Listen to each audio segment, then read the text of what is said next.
प्रिय विद्यार्थियों, आज की इस ऑनलाइन कक्षा में आपका स्वागत है। मैं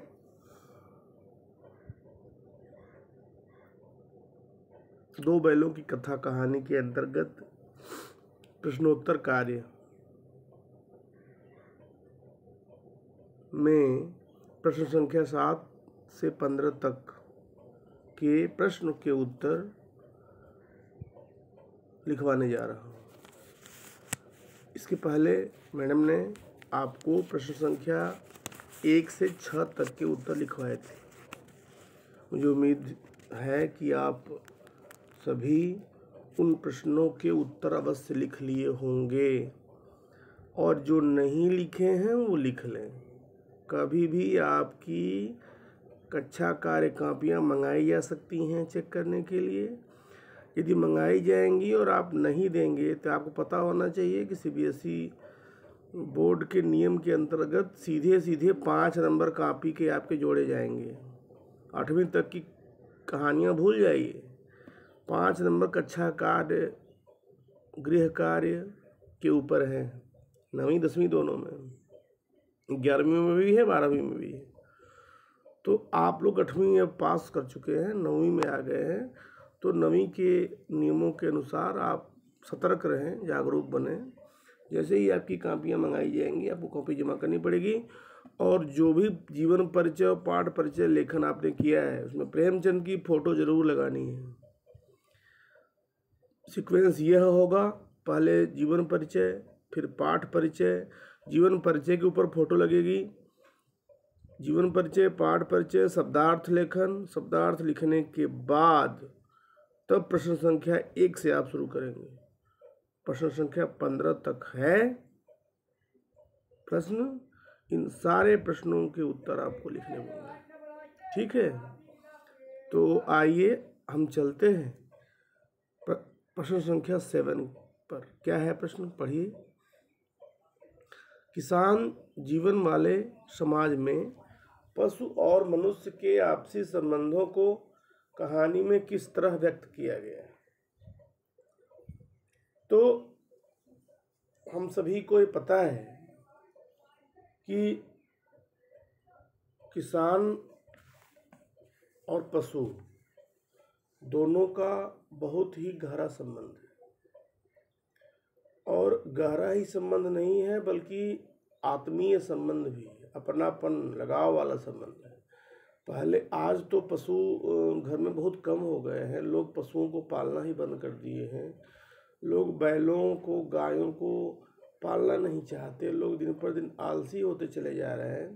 पहले किसानों के सभी काम पशुओं से ही पूर्ण होते थे, पशुओं के द्वारा ही हो पाते थे। इसलिए वह अपने पशुओं को अपना परिवार मानता था और अपने परिवार के सदस्य की तरह उन पशुओं की देखभाल भी करता था, उनसे बहुत प्रेम करता था और वे पशु भी उस किसान से बहुत लगाव रखते थे। इस पाठ में झूरी एक किसान है, उसके 2 बैल हैं जिन्हें वह बहुत प्यार करता है। उसने उनके नाम लिख रखे हैं हीरा मोती। बैल भी उस झूरी से बहुत प्यार करते हैं, वे भी उसके बिना एक दिन नहीं रह पाते। रिश्तेदारी में भेज दिए जाने पर उन्हें लगता है कि उनके मालिक ने उन्हें बेच दिया है और वे वहाँ से भागकर झूरी के पास ही आ जाते हैं। इस प्रकार से किसानों और पशुओं के बीच जो भावात्मक संबंध है, उस संबंध की सिद्धि यहाँ पर हुई है। इससे बड़ा प्रूफ क्या है बताइए? कुछ नहीं। तो किसान पशुओं को घर के सदस्य की भांति प्रेम करते रहे हैं और पशु अपने स्वामी के लिए जी जान देने को तैयार रहे। आप लोगों ने कुत्ते का बलिदान बहुत पढ़ा होगा कि मालिक की रक्षा के लिए कुत्ता अपने आप को शहीद कर देता है।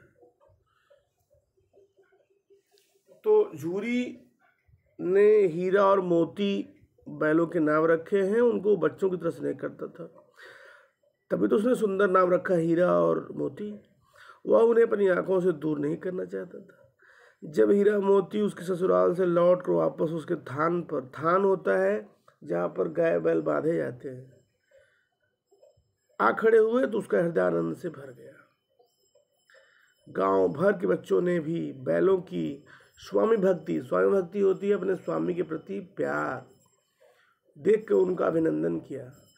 इससे पता चलता है किसान अपने पशुओं से मानवीय व्यवहार, लगता है कि थोड़ा सा कट गया है तो इससे आप चिंतित नहीं होंगे, ये पीपीटी में दिखेगा आपको, ठीक है। ये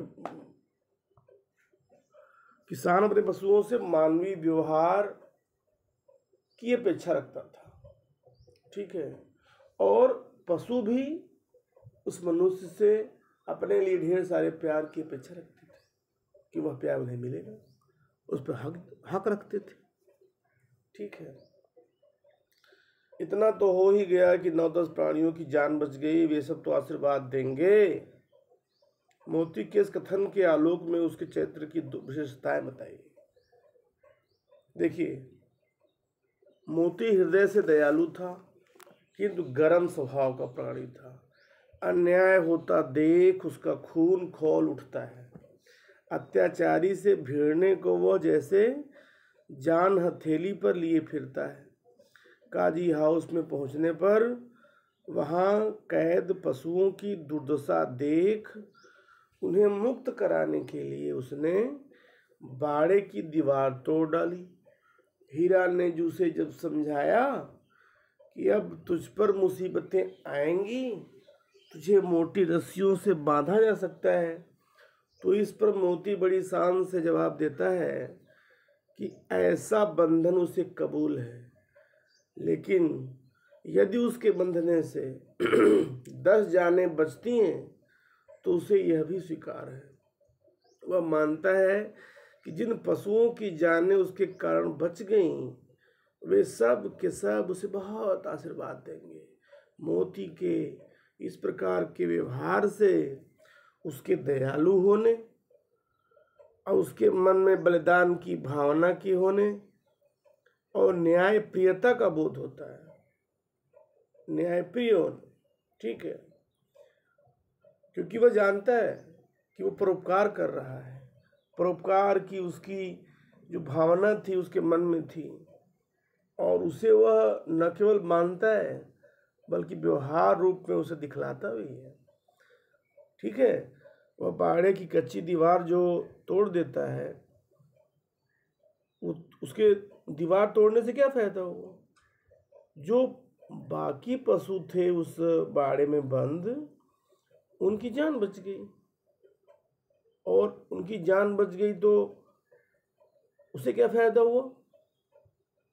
उसे यह फायदा हुआ कि उसने एक बहुत बड़ा परोपकार कर डाला, ठीक है, जो कि उसका स्वभाव था। तो इस घटना ने क्या दिखलाया कि मोती कैसा था? दयालु था, दया करने वाला था, ठीक है, और दया करने के साथ साथ उसके मन में हमेशा यह भावना थी कि उसके ऊपर जो अत्याचार हो रहा है वो उसकी परवाह वो नहीं करता है, उसे बस दूसरे की कल्याण की भावना अपने अंदर रखनी है और उसको वह अवश्य पूरा करेगा, चाहे उसके प्रति जो हो जाए, ठीक है। तो यह आपने ऊपर पढ़ा था सारी घटनाओं को, और उसका रिजल्ट यही है कि मोती सच्चा मित्र भी है। वह काजी हाउस में हीरा को अकेला छोड़कर नहीं जाता है।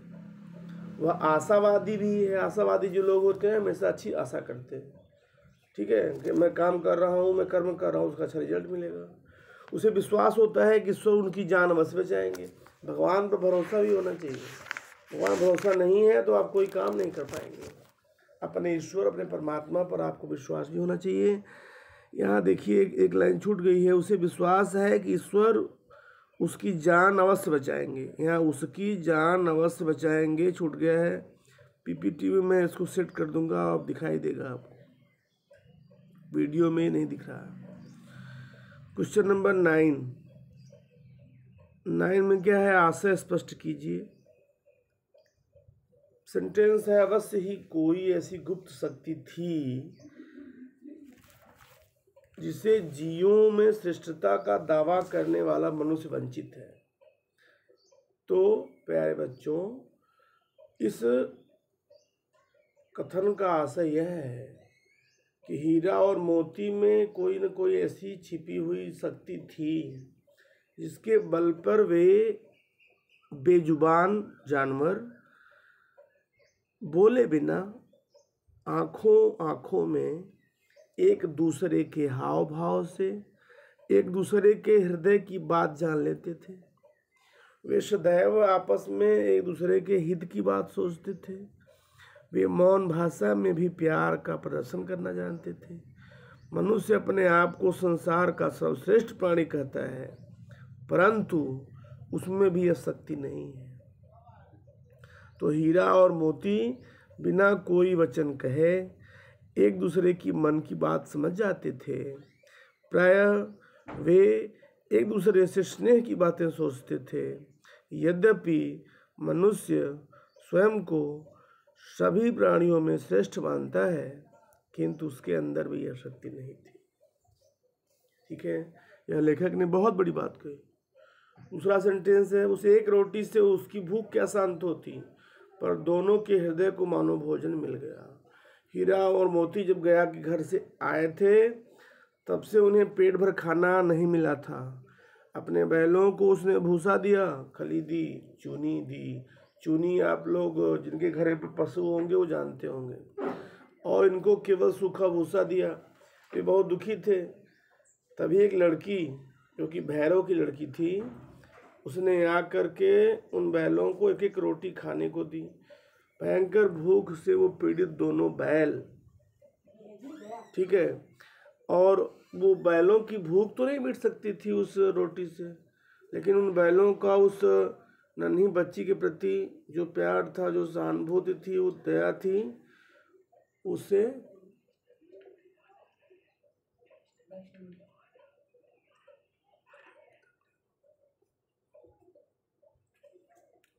उन्हें बहुत संतोष हुआ, उन्हें सहानुभूति हुई। ठीक है, उस सहानुभूति से उनका हृदय भर गया। उन्हें इस बात का संतोष भी हुआ कि यहाँ भी कोई उनका हितैषी है। वे प्रेम के भूखे थे। उनके प्रेम पिपासु हृदय को लड़की ने एक ही रोटी से तृप्त कर दिया। कुल मिलाकर के हीरा मोती घर बंधे हुए थे। गया ने उनके साथ अपमानपूर्ण व्यवहार किया था, इसलिए वे दुखी थे, क्षुब्ध थे। परंतु तभी एक नन्ही लड़की ने आकर उन्हें एक रोटी ला दी, खिला दी। उस रोटी से खिला दी है, लादी लिखा है, खिला दी ना।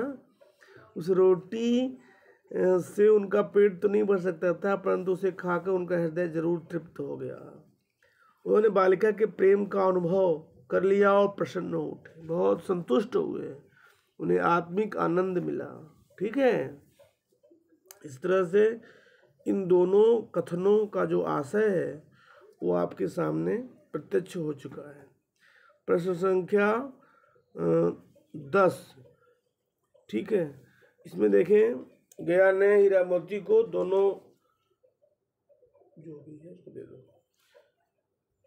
प्रश्न संख्या 10 में गया ने हीरा मोती को दोनों बार सूखा भूसा खाने के लिए दिया, क्योंकि गया पराये बैलों पर अधिक खर्च नहीं करना चाहता था।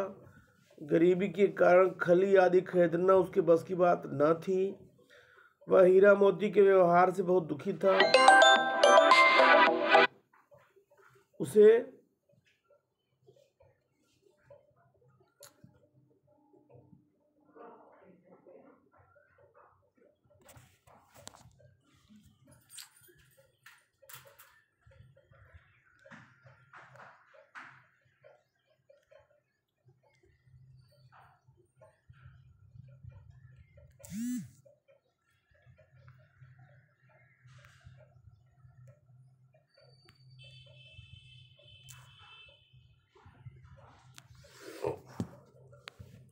उसे खली आदि सामग्री की जानकारी न थी। सही उत्तर के आगे सही का निशान लगाइए। ठीक है, फिर से देख लें। गया ने हीरा मोती को दोनों बार सूखा भूसा खाने के लिए दिया, क्योंकि गया पराये बैलों पर अधिक खर्च नहीं करना चाहता था। गरीबी के कारण खली आदि खरीदना उसके बस की बात नहीं थी। वह हीरा मोती के व्यवहार से बहुत दुखी था। उसे खली आदि सामग्री की जानकारी न थी। इन सभी ऑप्शंस में जो सही ऑप्शन है वह हीरा मोती के व्यवहार से बहुत दुखी था। ठीक है, कौन? गया। इसीलिए उसने खाने को सूखा भूसा दिया। ठीक है, इसके बाद प्रश्न है, क्या आपको लगता है कि यह कहानी आज़ादी की लड़ाई की ओर भी संकेत करती है? क्या यह कहानी आज़ादी की लड़ाई की ओर संकेत भी करती है, ये आपको लगता है? तो आप यह समझ लें कि अवश्य लगती है, क्योंकि हाँ लिखेंगे, हाँ यह कहानी हमारी आज़ादी की लड़ाई की ओर संकेत करती है। इस कहानी में हीरा मोती दो बैल हैं जो अपनी आज़ादी के लिए संघर्ष करते हैं। हीरा अहिंसावादी विचारधारा का समर्थक है, जबकि मोती क्रांतिकारी विचारधारा वाला। दोनों आज़ादी के लिए अनेक कष्ट उठाते हैं, काजी हाउस की यातना सहते हैं, बधिक के हाथों में पड़ जाते हैं, बधिक बंधने वाला हत्यारा कसाई, लेकिन अंत में आज़ादी प्राप्त कर लेते हैं। हमारी आज़ादी की लड़ाई में भी स्वतंत्रता सेनानियों के दो दल थे, एक अहिंसावादी था, एक क्रांतिकारी थे। एक नरम दल था, एक गरम दल था। नरम दल का संघर्ष किया गांधी जी ने, गरम दल का संघर्ष किया सुभाष चंद्र बोस जी ने। दोनों बैलों ने यहाँ मिलकर संघर्ष किया, इस कहानी में बलिदान दिया, जेलों की यातनाएं सही, लेकिन अंत में स्वयं को आज़ाद करा लिया। इस प्रकार यह कहानी हमारी आज़ादी की लड़ाई की ओर संकेत करती है। ठीक है, अब फिर से देख लें। हीरा मोती ने अपने आप को गुलामी से मुक्त करने के लिए जिस तरह से अनेक प्रकार की कठिनाइयाँ सही, मौत के करीब जाकर भी बच निकले, वे अंततः अपने घर वापस आ गए। इससे यही संकेत मिलता है कि हीरा मोती गया के घर से पहली बार रस्सी तुड़ाकर आ जाते हैं, वे दोबारा गया के घर जाते हैं तो उन्हें अपमानित और प्रताड़ित होना पड़ता है और भूखा भी रहना पड़ता है। वहाँ से भागने पर उन्हें सांड रूपी मुसीबत का सामना करना पड़ता है। अंत में काजी हाउस में बंद होना था, कसाई के हाथों बिकना था, उसके उपरांत भी बचकर झूरी के पास आ जाना। आदि आज़ादी की लड़ाई की ओर यह कहानी संकेत करती है। ठीक है, ये सारी घटनाएं जो ऊपर दी गई हैं, इन सभी घटनाओं से एक ही बात समझ में आती है कि यह कहीं न कहीं आज़ादी की लड़ाई से ही कहानी जुड़ी हुई है। अगला प्रश्न है, हीरा और मोती ने शोषण के खिलाफ आवाज़ उठाई, लेकिन उसके लिए प्रताड़ना भी सही।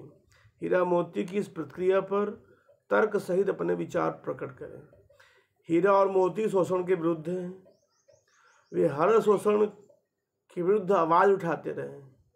उन्होंने झूरी के साले गया, गई लिखा है, गया लिख देंगे, गया का विरोध किया तो सूखी रोटियां खाईं तथा डंडे खाए। फिर काजी हाउस में अन्याय का विरोध किया तो बंधन में पड़े, उन्हें भूखा रहना पड़ा। प्रतिक्रिया में मेरा विचार यह है कि हीरा और मोती का यह कदम बिल्कुल ठीक था। यदि वे कोई प्रतिक्रिया न करते तो उनका खूब शोषण होता, उन्हें गिड़गिड़ा कर, मन मार कर अपने मालिक की गुलामी करनी पड़ती, वे अपने दर्द को भी व्यक्त न कर पाते। ठीक है, और परंतु अपना विद्रोह प्रकट करके उन्होंने मालिक को सावधान कर दिया कि उनका अधिक दिन तक शोषण नहीं किया जा सकता है। मार खाने के बदले उन्होंने अपने मालिक के मन में भय तो पैदा ही कर दिया था। देखिए, आप ये कह सकते हैं कि मेरा विचार यह है कि हीरा और मोती ने अन्याय का विरोध किया और अन्याय का विरोध करके उचित ही किया। जो भी विरोध किया अन्याय का, वह उचित ही किया। ठीक है, यदि वे ऐसा ना करते तो उनका और भी शोषण होता रहता, वे जीवन भर गुलामी की जंजीरों में जकड़े रहते हैं। व्यथा कभी भी न कह पाने से मालिक उन पर अत्याचार करता रहता। विरोध करने से मालिक को एक प्रकार से चेतावनी मिल गई कि शोषण के दिन अब लद गए, उन्हें अपना रवैया बदलना पड़ेगा। फिर अत्याचारों से मुक्ति प्राप्त करने के लिए संघर्ष करने पर ही उन अत्याचारों से मुक्ति मिल सकती है। यदि यातना से डर के विरोध न किया जाए तो मुक्ति किसी भी प्रकार संभव नहीं है, वरन कभी भी अपने प्राणों से हाथ धोना पड़ सकता है। यदि हीरा और मोती अत्याचारों का प्रतिकार न करते तो वे गया के खूंटे पर दम तोड़ देते अथवा कसाई के हाथों मारे जाते। उन्होंने निडर होकर अपने शोषण और अत्याचारों का विरोध किया तो अंत में स्वतंत्रता ने उनका वरण भी किया। इसलिए व्यक्ति को सदैव शोषण का विरोध करना चाहिए। ठीक है, ये प्रश्न हो गया था पहले ही कि आपको लगता है कि कहानी आज़ादी की लड़ाई की ओर संकेत करती है, ये पहले बता दिए हैं। फिर से एक बार देख लें। यह कहानी हमारी आज़ादी की लड़ाई की ओर संकेत करती है। इस कहानी में हीरा मोती दो बैल हैं जो अपनी आज़ादी के लिए संघर्ष करते हैं। हीरा हिंसावादी है, मोती क्रांतिकारी है। दोनों आज़ादी के लिए अनेक कष्ट उठाते हैं। काजी हाउस में बंद होते हैं, यातना सहते हैं, कसाई के हाथों पड़ जाते हैं, उनसे छुटकारा पाते हैं, लेकिन अंतोगत्वा आज़ाद हो जाते हैं। इसी तरह हमारी आज़ादी की लड़ाई में भी जो स्वतंत्रता सेनानी थे उसमें दो दल थे, एक गरम दल एक नरम दल। दोनों ने मिलकर संघर्ष किया, बलिदान दिया, जेलों की यातनाएं सही, लेकिन अंततोगत्वा उन्हें आज़ादी मिली और हम सब आज़ाद हुए। इस प्रकार यह कहानी हमारी आज़ादी की लड़ाई से मिली जुली है और उसकी ओर संकेत भी करती है। ठीक है। क्वेश्चन नंबर 13, यह जो प्रश्न है भाषा अध्ययन का है। इसमें आप देखें, इसमें प्रश्न क्या है, बस इतना ही काफ़ी है, फिर मैं जोर लगाता हूँ। हाँ, इसमें देखें ही और भी वाक्य में किसी बात पर जोर देने का काम कर रहे हैं। ऐसे शब्दों को निपात कहते हैं। क्या कहते हैं? निपात। ठीक है। कहानी में से 5 ऐसे वाक्य छांटने हैं जिनमें निपात का प्रयोग हुआ है। उत्तर क्या है? दोनों साथ साथ उठते, साथ नाद में मुंह डालते और रथ और साथ ही बैठते थे। यहाँ रथ लिख दिया है ना, गलती से मिसप्रिंट हो गया। साथ, जहाँ रथ लिखा है साथ लिख दीजिएगा, साथ ही बैठते थे। एक ही विजय ने उसे संसार की सभ्य जातियों में गण्य बना दिया, गण्य बना दिया। ज़्यादा से ज़्यादा मेरी ही गर्दन पर रहे, यही उनका आधार था। कभी कभी उसे क्रोध भी आ जाता है, क्रोध आ ही जाता है, कभी कभी उसे क्रोध आ ही जाता है। उसके चेहरे पर संतोष की छाया भी न दिखाई देती।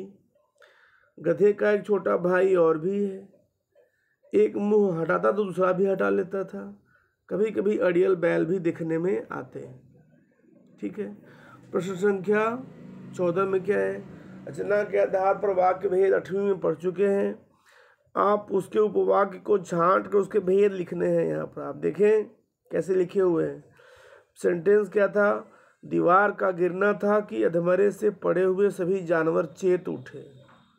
इसमें आपको बताया गया था कि जब जो सेंटेंस की से शुरू होते हैं वे संज्ञा उपवाक्य होते हैं, बताया गया था। आपको याद नहीं होगा, ये वाक्य मिश्र वाक्य में है।